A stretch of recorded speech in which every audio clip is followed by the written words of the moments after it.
So whenever it came time for me to start Perspective Quest, it was like the Lord was giving me the desires of my heart to be able to start a business.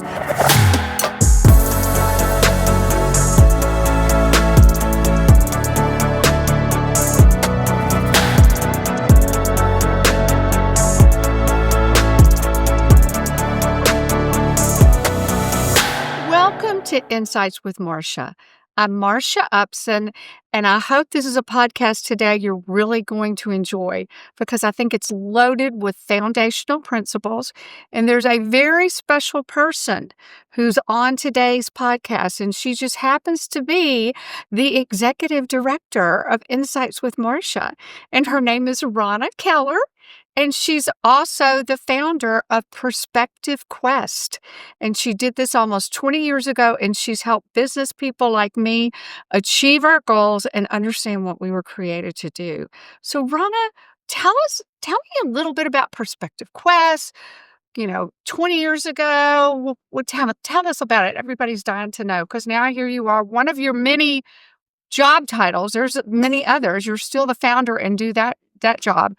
Tell us about Perspective Quest. Marcia, I'm so glad to be here today. You're such a delightful friend, and it's going to be a joy just to share some of these truths with you. Perspective Quest was started in 2020. I had just finished a successful 20-year career as executive director, and I knew that it was time for me to move and do something different. And so I felt compelled to start an organization. My heart has always been to help people become who they were created to be and to help businesses improve profitability and processes. And so I started my company, Perspective Quest, and then I went on to become certified as a strategic organizational coach as well as a life plan coach. And so that's what I'm doing with Perspective Quest. And as you said, I have a lot of clients that I do things for. I do Insights with Marcia. I have another organization that I work with and a ministry that I work with. There's several things that I do with Perspective Quest. Oh, there's so much you do. I can't ever keep up. It's just like, you're amazing. You're like, get a gazillion things done and do them all so beautifully. I'm so lucky you're on my team. Thank you. Thank you. So, one of the things we're going to look at today, we're going to talk about is we're here in January, and what's everybody doing? Making resolutions. Yes, making the New Year's resolutions, and the strategies you teach are perfect for that. Like if you really want to achieve that New Year's resolution, you're going to be able to help them do that. So how do you do that? I think one of the things that we do, first we want to look at just what is the success of a resolution? How successful are they? How many have made resolutions? And then by the time we get to March, they're already done. I think there's probably, a good percentage of people that make a resolution that fail. And so one of the reasons that people fail at resolutions is because they make their resolutions so vague and so broad. I want to lose weight. Well, how much weight do you want to lose? Why do you want to lose weight? I think another one is that they don't have any real clarity about what their goal is. I just want to be successful. Okay, what does that look like? How are you going to be successful? I think another aspect is they don't have any real clear direction on how they want to achieve that goal. And so I'd love to just talk about how to be successful at making goals for 2026 so that you can accomplish them. So by the time you get to the end of the year, you're like, look what I've accomplished this year. Yes, true. And now that you said that, I think it's like almost 40% of us make the resolution. I gave up on them a long time ago. Uh-huh. And hardly like 9% of them, really followed through. And most people have given up by February. So we definitely need some keys to doing that. But I know you talk about identity a lot.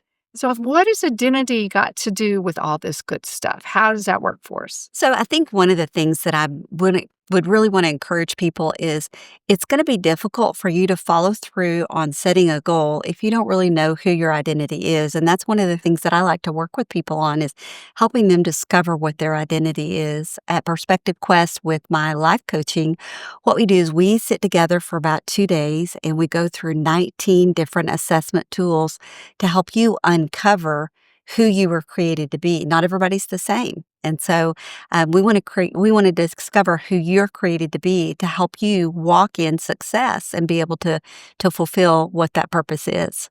Wow, 19 different things 19 and different tools, like, from the way that you process information, the way that you communicate with people, what your strengths and weaknesses are. What is it that you have excelled at for your whole life? What are some of the things that you do that make you you? right, and I think most of us, we're just being us, but we really haven't identified what it is. Yeah. I That's I that's can't awesome. I can't tell you how many people that I've met with that, they're in their mid-career, maybe they're 35 or 40, and they got out of high school and they went to college and they got a degree program that was something that somebody recommended to them. They didn't do a lot of research into it. They did that for 4 years and they started working, and then now 10, 15, 20 years into their career, they're like, "I hate this. I don't know why I'm doing this." And so they make a decision at their midlife to be able to walk out exactly what it is that they were called to do, and they become so much more joyful in what they're doing. I think you were telling me about a lady that you met with recently. Yes, yes, she was saying that well, actually, there was a gal that when I was teaching Naturally Slim, we had a vital needs list. It was fabulous, like, what's at the core of you important? Do you need time alone? That's those kinds of things. And she faithfully came to class a lot. We developed a little relationship. She was in her 20s. She's working for an oil company like so many people in Dallas do. And she did her vital needs list and realized this isn't working for me. And she literally quit her job and went back to school Wow. and got a new profession. Yeah. So, but think of what it would have been like if she had had the clarity of the 19 different things you're doing and 2 days worth of it. And as we were talking, I suddenly remembered my first husband, he got a degree in marine transportation. And so that meant he was getting on merchant ships. He was an officer that helped get the ship where it was supposed to go. You were home for 3 months, you were gone for 3 months. The good part was, and I think this is what attracted him, you got paid for every day you were off. So you had 6 months out of the year off, but you also had 6 months out of the year broken up on a ship. Traveling, yeah. And after a couple of years of that, he's like, I don't want to do this anymore. So, kind of contrary, we're going to talk about your husband later Yeah. or now. He went back to be a CPA, but I thought, wow, that's somebody who did their career for 2 years Yeah. and then realized this is not what I want to be home. I want to have a family. I want to play baseball and fight football and all that kind of stuff. But isn't that kind of what happened with your husband? So he got out of high school, went into the Navy, spent 4 years in the Navy, got out of the Navy, went to school to become an accountant because his sister was an accountant. It was really not anything that he was passionate about doing. And so, anyway, went to school, started at Blue Cross Blue Shield in San Antonio, Texas, and then started working for Hospital Affiliates, which is a hospital management company, and just began to continue along that trajectory. And then a few years into that, he realized that that really wasn't something that he loved so much, and he wished that he'd gone to law school. So I told him, I said, "It's not too late to go back to law school. It's not too late to go and pursue what it is that you want to be able to do." But at that point, he just decided to stay in healthcare, stay in accounting, stay as a CPA. He ended up being a certified fraud examiner, and so he got to use some of that legalese in that career. So, but it Oh, was definitely awesome. something that he was wired to be. Yeah.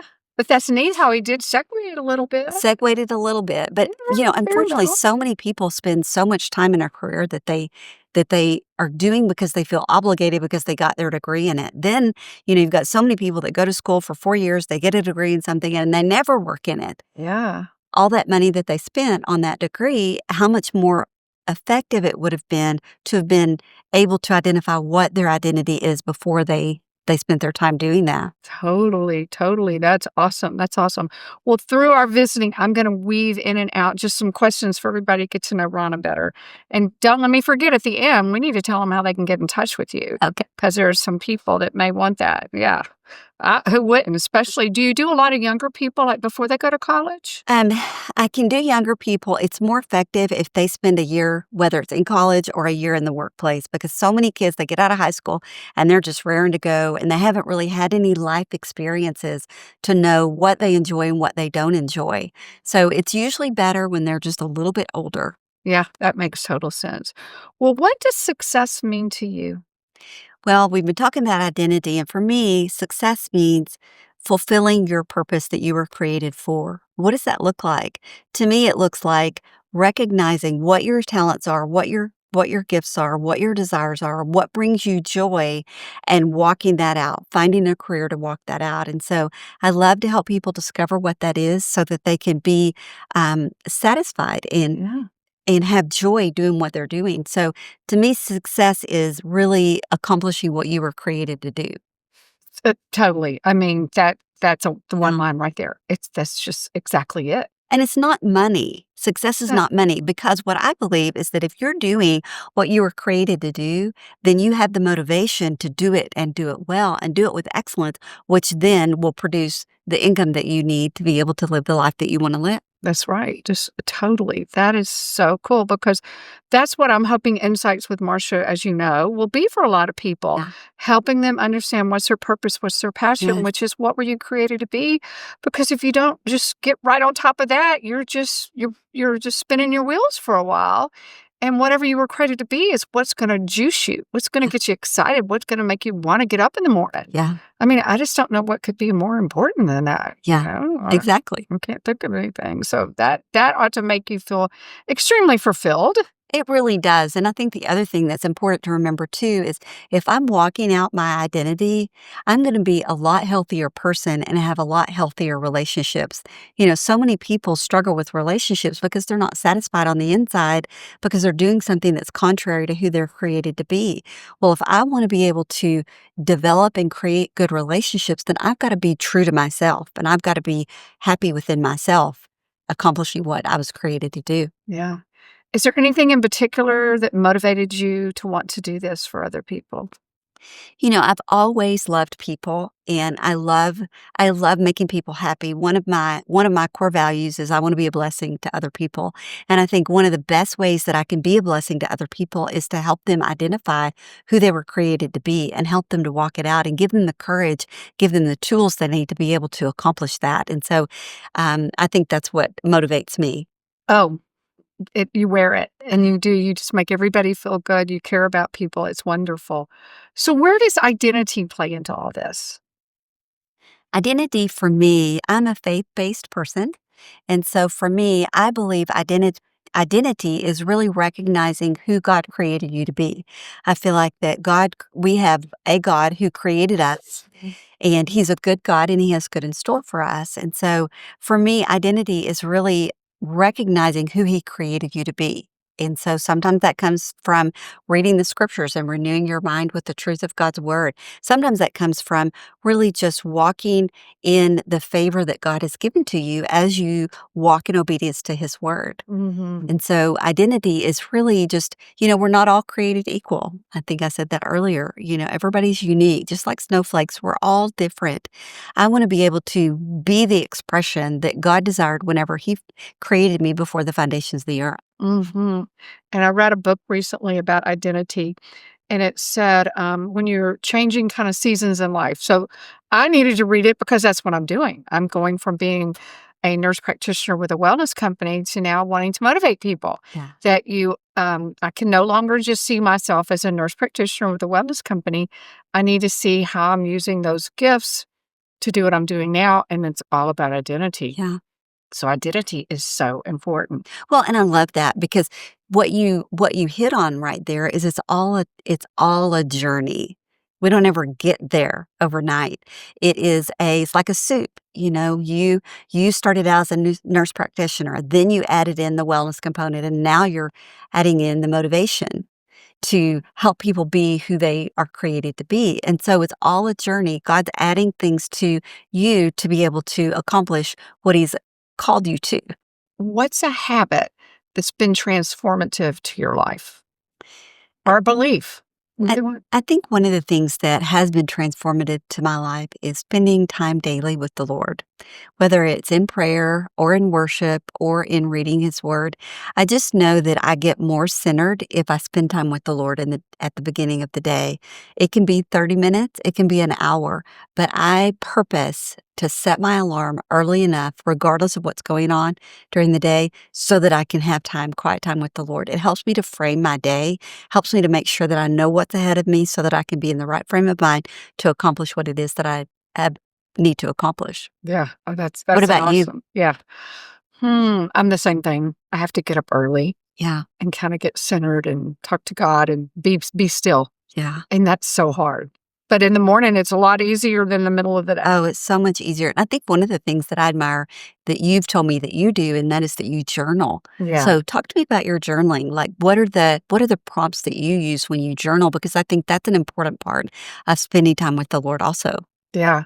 So usually I'll just say something like, "What's on your heart today, Lord?" Uh-huh. What or honestly, like, our days are so busy, what do I need to get done today? Yeah. And then even sometimes in the morning, I'll go, "Well, where do we start today? Do you want me to read my Bible? Do you wanna just start talking? Do I just need to be a little quiet? Do I need to" I have a list of questions I'll ask him, Uh-huh. because sometimes it's a little slow getting started. Yeah. Like when I learned to journal, one of the best questions somebody told me is just to say, "Lord, how do you see me?" Uh-huh. And then what the quiet, still voice you hear in your head is so many positives, you'll go, "That's gotta be God, because I wouldn't talk that nice to myself." Exactly. It's Uh-huh. just, "I love you, you're wonderful, you're my child." And, you start your day after hearing those kinds of things, and it's gonna be a great day. I think what I love about that is in each of those examples that you shared, you started with a heart of surrender. And that is, Lord, I'm just coming to you as your daughter, as your precious daughter, and I want to hear from you. And so I think that's a really important part is the surrender.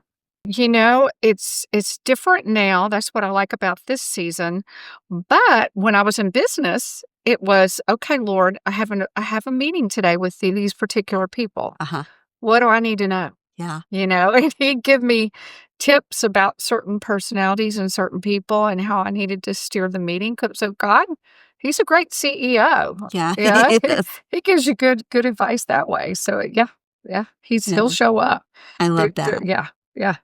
So, what if when we go back to thinking about identity, what are I love the phrase, "It takes a Goliath to reveal a David." Yeah. It's one of my new favorite phrases. Yeah. And the David is your identity. So, can you think of any Goliaths or anything that helped cause you to even step into your identity further?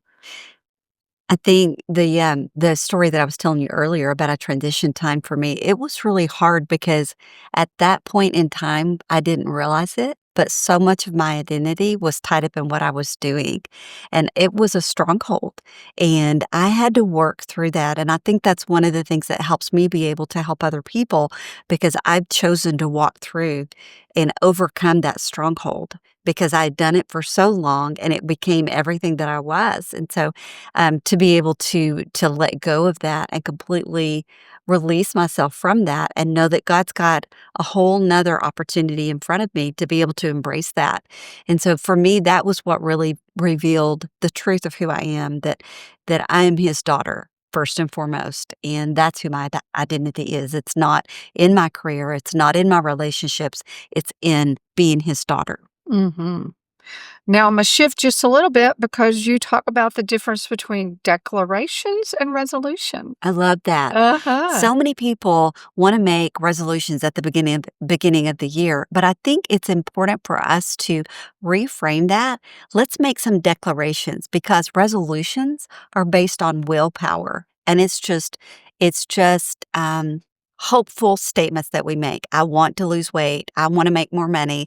I want to accomplish this. But declarations allow us to frame our future self. Who do I want to be at the end of 2026? If I want to be a person who is 10 pounds lighter, then I need to say, I'm a person who honors my body and I'm going to create actions that support that declaration rather than I want to lose weight. That's just a pretty vague statement. So I love declarations. Another one is I'm a good steward of my financial resources. Okay, so if I'm a good steward of my financial resources, I'm going to create actions that help me accomplish being a good steward. I'm going to create a budget. I'm going to review my budget. I'm going to stay within my budget. But if I just say, I want to make more money, that's pretty vague. How do I make that happen? And so that's why I think declarations are so important. In physics, we learned that words are not just sounds; they are vibrations. And so, every time we speak, it releases vibrations out. One of the things that I like to talk about is in the Peanuts cartoons, there's the little character called Pigpen. And so poor little Pigpen, every time you see him, he's got all this dirt and soot coming up from the bottom of him. So I have a choice. I can either make a declaration of who my future self is going to be, or I can speak negative statements about myself and I'm going to look like Pigpen. Well, I don't want to look like Pigpen. I want to look like that person who's moving toward my future self to be able to accomplish what God's called me to accomplish. So true, so true. I love that. I love that. And I know for me, like, can't think of the researcher's name right now who actually took water crystals Oh, and when they were yes. frozen, and if you spoke negative words to them and could look under a microscope, they just would shatter. Yeah. So, but the pig pen, that is so visual. It's like whatever you're putting out there word wise, you're gonna get it. It's going to, yeah. It's your choice. Yeah, It's your it's your choice. choice. And, Yeah. the Bible tells us that life and death are in the power of the tongue. Well, I want to speak life over myself. I want to make sure that I'm growing and becoming who God wants me to be. And so I'm going to declare those things over myself. I'm created in the image of Christ. I'm not Christ, but I'm created in his image. That allows me to be able to be a blessing to people. That allows me to be an encouragement to people. That allows me to be able to help people, which is what my passion is. Mm. And I know on a negative side, you'll hear about a child that grew up in a home where they were told all their life, "You're nothing," Yeah, and so it's so easy for that child to become nothing, yeah, which is the power of your words. So I know when you talk about declarations, that was everything for me when I had to grow naturally slim. yeah, From being in my living room to being in corporations, Fortune 500 and 100 corporations all over the country, having the program there. And so I had a list of declarations. And whenever I heard something cued me, I go, I need that one too. And it would be things like, I will help over 1 million people. I mean, if you're going to make a declaration, it's okay. Let's dream big about that kind of stuff. And I would read them every day. And I would just notice it was programming my mind. yes. If I wanted to say something negative, I'd go, "No, no, no. Wait a minute. That's not right. You said you're going to build this business to help 1 million people. So this next deal is coming through. This next website, these next set of videos, training people, it's all going to be perfect because you said you were going to do that." So powerful. I think it's so powerful. And one of the books that I've read recently is Caroline Leaf, and she talks about how to reframe the neural pathways in your mind with speaking these declarations and speaking truth and not allowing the old tapes to run in our minds, but to renew those tapes and those neurotransmitters to be able to align with who we're actually created to be. Yeah. And both read it. It goes as now I take it to the nurse practitioner level. It goes so deep as to reach what's called epigenetics, which is the power to change your genes. Mm-hmm. If you say certain things long enough and start programming, it can actually turn on and off certain kinds of genes. It's Wow. that powerful. Just like you were saying, how words create a vibration. It's the same kind of power Yeah. on a genetic level. Yeah. Even. So it's like, be careful what we say. Be careful what we Yeah. say and make sure that it's positive and not negative. And, I think we can all think back to a conversation that we've had in the past 5 days. And, whether it's what we said or what another person said, we can clearly see if they're life-giving or if they're death-giving. And so just make sure that you're speaking life over yourself and declaring the things. And so, I'm going to take that to the next level. And so, okay, as it relates to resolutions, what does that look like? How do we need to create these declarations that we say over ourselves? Yeah. So what I hear you talk about a framework for change. Yeah. So what is our framework to make the change? Because I'm ready. So when we talk about resolutions, I think I mentioned it before, resolutions are about what you hope to do, but declarations are about who you're becoming. And so how do you do that? How do you create that? Where do I start? The first thing you have to do is you have to start with clarity. You have to get clarity on something that you want to change in your life over the next year. So, for example, if I want to be more financially sound, I'm going to create that budget. And I'm going to limit myself to that one goal that I'm going to accomplish is creating that budget and following that budget for a year. And so you've got to get real clarity.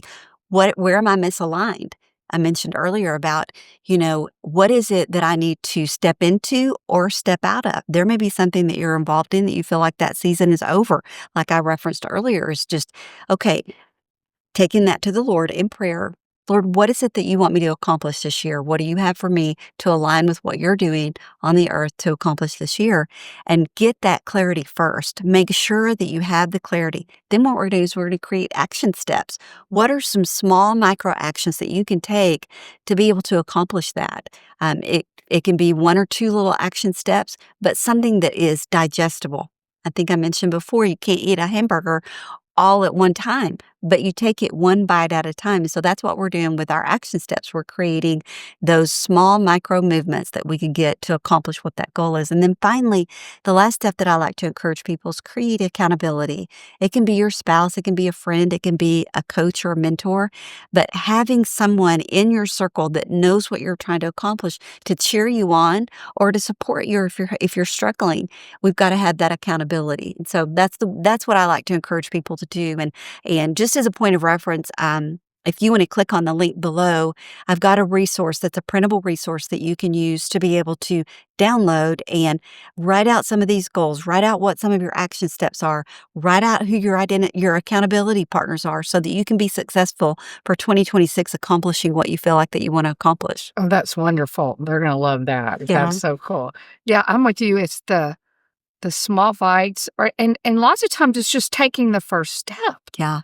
I was at the doctor's office yesterday, and there was a nice young man taking my blood pressure, and he was a nursing assistant, but I could tell in our little banter back and forth that he was thinking about doing something more. And I said, "Oh, would you like to be an RN?" And he's like, "Yeah, I kind of thought about it." I said, "Well, the most important thing you need to do is just go take one class. One class. Because you'll take one, and then if you'll learn if you liked it, then there'll be the next class, the next class, the next class." So just taking that first step. Yeah. And that's exactly what the small bites are. It's just taking a step and getting motivated.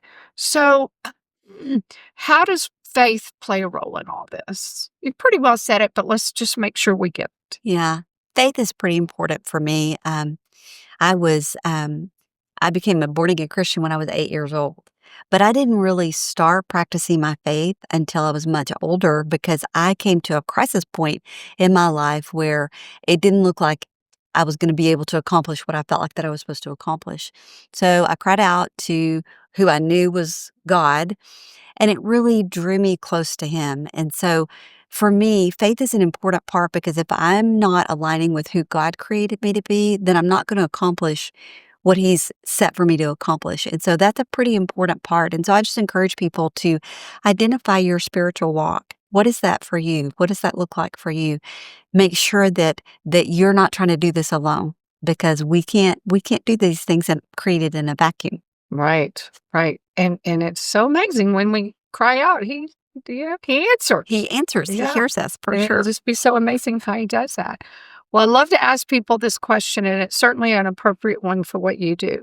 Was there a divine moment, a certain moment or moments you've noticed through your life where, oh, this is telling me this is supposed to happen, or a turning point? Yeah. Those are the words I'm looking for. Yeah. Turning point for me was in 2020 when I started Perspective Quest, and I know that I love helping people. It's always been who I've been from way back as early as I can remember. I love helping people. And so when I had an opportunity to start my own business, I thought, wow, this might be something that I really enjoy.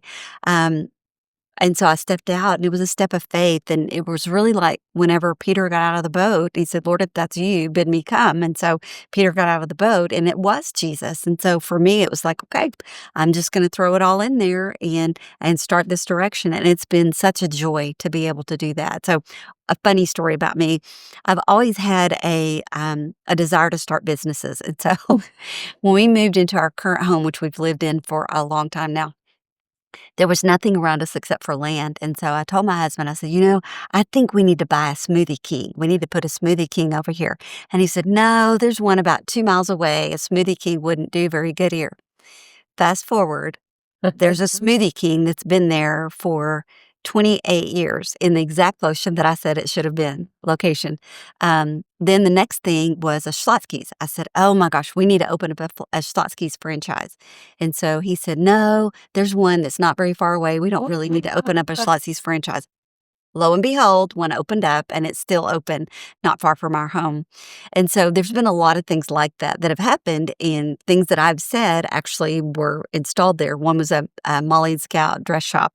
Anyway, so whenever it came time for me to start Perspective Quest, it was like the Lord was giving me the desires of my heart to be able to start a business, but a business to do what I was already doing, what I'd been doing for all these years, to be able to put it into a business practice. And so that's what I've really liked. And I know you and I have even talked about another business or two, and you're like, I knew it. I knew it. You got a knack for that. But I'm glad you were saved for Perspective Quest. Yeah. I think that's the ultimate. That's my niche. That's exactly what I'm supposed to do. Yeah. So what advice would you give your younger self? I think the advice that I would give my younger self is just to have faith and believe. Nothing is too difficult for God. And so, back to the faith question, knowing that God is good and that He has good in store for me is so important to me.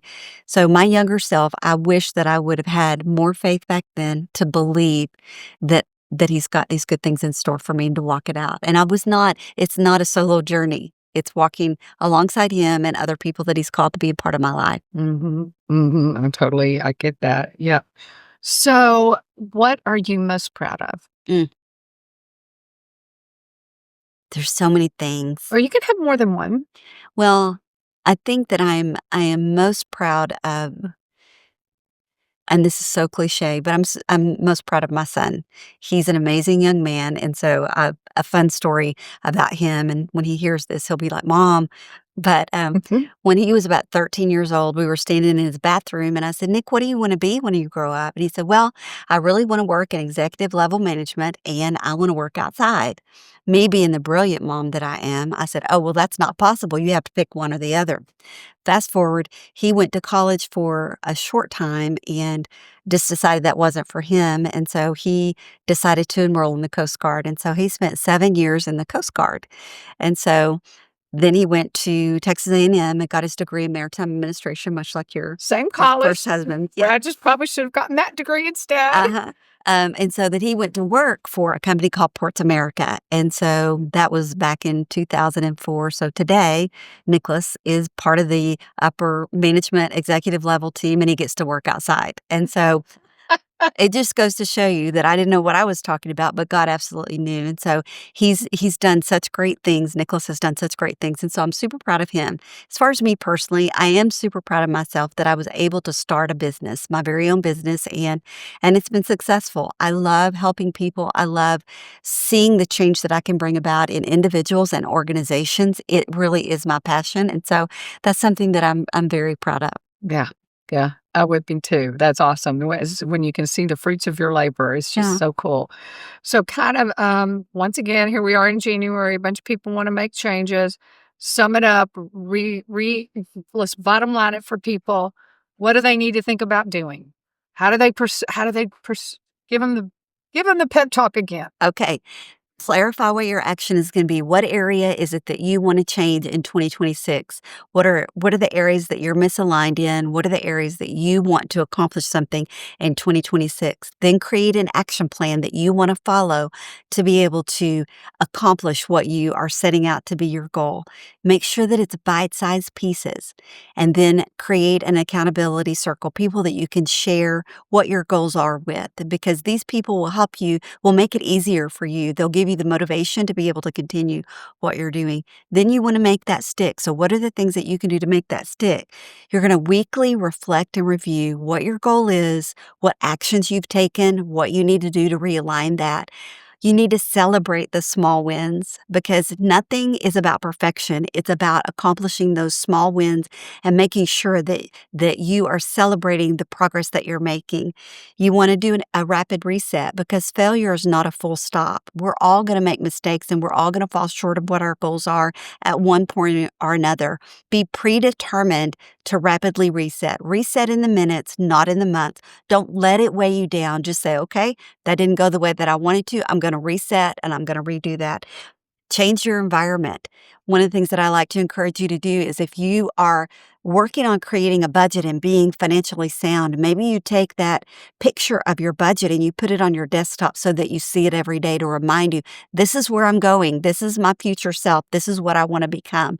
I think that's really important. Another thing that you can do if you want to grow spiritually, take your Bible and put it by your nightstand so that you're reminded every night before you go to bed, read for 10 or 15 minutes, and that will either trigger you to read your Bible, pray to the Lord, put on worship songs, whatever that is that you want to do to be able to grow spiritually. And then quarterly reviews after you have shared with your accountability partners. Review what your progress has been quarterly and reset and realign so that you've got the next quarter. There's a book that I like to recommend. It's called The 12-Week Year. So many people start working on trying to accomplish these resolutions, and a year seems daunting to them. If you break that year into quarters, you have a 12-week year. And so that's a good book that I would encourage you to invest in. I love that. And that's like, you just laid it out and you can't beat it. And then I'm going to highly recommend people take time and do that. What's the right word for coming and spending 2 Life days? plan. Life plan. Yeah. And see, what are you good at? What are you not good at? And find out what you were meant to be. Because I've always believed that everybody on this earth is totally different. There is something you can do that nobody else can do. I was a nurse and then a nurse practitioner, but I don't think there was many nurse practitioners who started wellness companies. Or I won an Entrepreneur of the Year award in 2010 nationally. And there were other nurse entrepreneurs that had gone off to develop products too. It's not that even being a nurse practitioner in an office is different. There's probably some patient you can talk to that nobody else can do. There is something that we can all do better than anybody else. Yeah. And to me, how fun it would be to walk through life and to figure that out. Yeah. How rewarding and satisfying. So you are helping people find their potential, find their calling, find their purpose. And it doesn't get much better than that. That's the way I feel about it. Yeah, for sure. exactly. Because you've made it your life. Yeah. So thank you for being on today, Miss Executive Producer. And I think we're also gonna do a Friday segment, you and I, and talk about the top 2 New Year's resolutions. Just happen to be exercise more and losing Lose weight. weight. And we're both well versed in that. So we're going to have a little fun talking about those. And shortly, we're going to have a bonus session. And we're going to tell you about some personal stuff from us and what we would like to work on for this year. So check the show notes below. You can find Ronna's website. You can find that downloadable material. Tell them your website again, just to make sure. Perspective-quest.com is my website, and I'd love for you to visit anytime. So thank you for joining us for Insights with Marcia, and we'll see you next time. Have a great and hopefully warm January. Thank you.